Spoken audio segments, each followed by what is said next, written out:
সূরা ইয়াসিনের এই গোপন পাওয়ারফুল আয়াতটা যদি আপনি নিয়মিত তেলাওয়াত করতে পারেন, মুফাসসিরিন ইকরামরা বলেন যে আল্লাহ পাক তার জীবনের সব দুঃখ দুর্দশাগুলো দূর করে দিবে, তার মনের নেক জায়েদ আশাগুলো পূর্ণ করে দিবে এবং আল্লাহ পাক তার জীবনটাকে সুখময় শান্তিময় করে দিবে।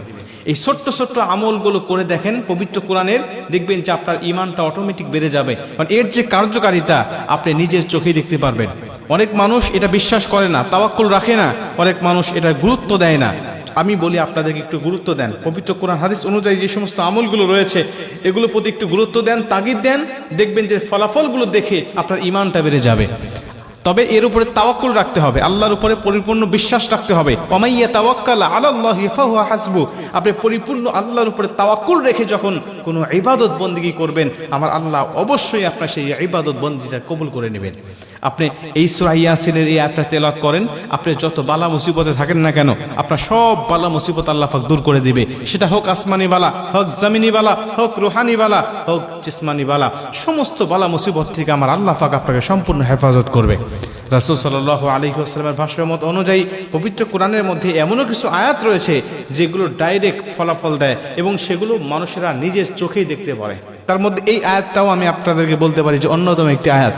সূরা ইয়াসিনের 58 নম্বর আয়াতের মধ্যে আল্লাহ পাক বলছেন, সালামুন কাওলাম মির রাব্বির রহিম, সালামুন কাওলাম মির রাব্বির রহিম। রবের পক্ষ থেকে তোমাদেরকে শান্তি বলা হবে, সালাম বলা হবে। সালাম, এই সালাম যদি রবের পক্ষ থেকে আসে, রবের পক্ষ থেকে যদি শান্তি আসে এবং সাদর সম্ভাষণ আসে, তাহলে আপনার মতো সুখী মানুষ আর কি হতে পারে বলেন? রব যদি আপনাকে সালাম দেয়, রব যদি আপনাকে শান্তি দেয়, তাহলে জীবনে দুঃখ দুর্দশা তো ক্লেশ মাত্র থাকার কথা নয়। রব আপনাকে অসীম সাগরের মধ্যে, অসীম শান্তির সাগরের মধ্যে রব আপনাকে কবুল করে নেবে। মুসলমান ভাইরা আমার, এর জন্য মুফাসসিরিন ইকরামদের মত অনুযায়ী তারা বলেন, যদি সূরাতুল ইয়াসিনের 58 নম্বর আয়াত অর্থাৎ সালামুন কাওলাম মির রাব্বির রহিম আয়াতটা তেলাওয়াত করতে পারে, আমার আল্লাহ পাক তার জীবনটাকে সুখময় শান্তিময় করে দিবে। আমার আল্লাহ পাক তার জীবনের মধ্যে কোনো দুঃখ দুর্দশা রাখবে না।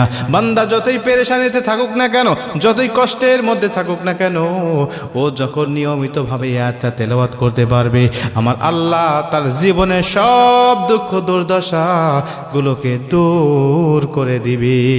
সব দুঃখ দুর্দশাগুলো রব আপনার দূর করে দিবে। এজন্য সূরাতুল ইয়াসিনের এই 58 নম্বর আয়াত কিন্তু আপনারা তেলাওয়াত করতে পারেন, আল্লাহ পাকের পক্ষ থেকে শান্তি কামনা করতে পারেন। আপনি তাহাজ্জুদ নামাজে দাঁড়িয়ে 2 রাকাত তাহাজ্জুদ নামাজ শেষ করে সিজদায় গিয়ে রবের পক্ষে রবের তাসবিহগুলো পাঠ করে আপনি এই আয়াতটা তেলাওয়াত করতে পারেন। সিজদায় পড়ে গিয়ে আপনি বলতে পারেন, সালামুন কাওলাম মির রাব্বির রহিম। রবের পক্ষ থেকে শান্তি আপনি চাইতে পারেন, রবের পক্ষ থেকে সালাম আপনি কামনা করতে পারেন। এ মুসলমান বন্ধু আমার, খুব মনোযোগ দিয়ে শুনে নেন, রব যদি আপনাকে সালাম দিয়ে দেয়, রবের পক্ষ থেকে শান্তি কামনা হয়ে যায়, আপনি যত পেরেশানিতে থাকুন না কেন আপনার জীবনে কোনো পেরেশানি থাকবে না। যত দুঃখের মধ্যে থাকেন না কেন আপনার জীবনে কোনো দুঃখ থাকবে না। যত কষ্টের মধ্যে থাকেন না কেন আপনার জীবনে কোনো কষ্ট কিন্তু থাকবে না। এজন্য আপনারা এই আমলটা নিয়মিত করবেন। তবে শর্ত হলো অবশ্যই আপনারা এটা তাওয়াক্কুল রেখে আল্লাহর উপরে পরিপূর্ণ তাওয়াক্কুল রাখবেন এবং সব সময় পাক পবিত্র থাকার চেষ্টা করবেন, জবানটাকে পবিত্র রাখার চেষ্টা করবেন। জবান দিয়ে কখনো মিথ্যা কথা বলবেন না এবং গালিগালাজ বকাবকি এগুলো জবান দিয়ে কখনো বের করবেন না। আমরা অনেক আমল করি কিন্তু দেখা যায় আমাদের আমল কাজ হয় না। এর মেইন যে কারণটা সেটা হলো আমাদের জবানগুলো নাপাক হয়ে গেছে, জবানগুলো অপবিত্র হয়ে গেছে। এই জবান দিয়ে মিথ্যা কথা বের করতে করতে, এই জবান দিয়ে বকাবকি গালিগালাজ করতে করতে আমাদের জবানগুলো একেবারে আল্লাহ পাকের কাছে অপছন্দনীয় হয়ে গেছে।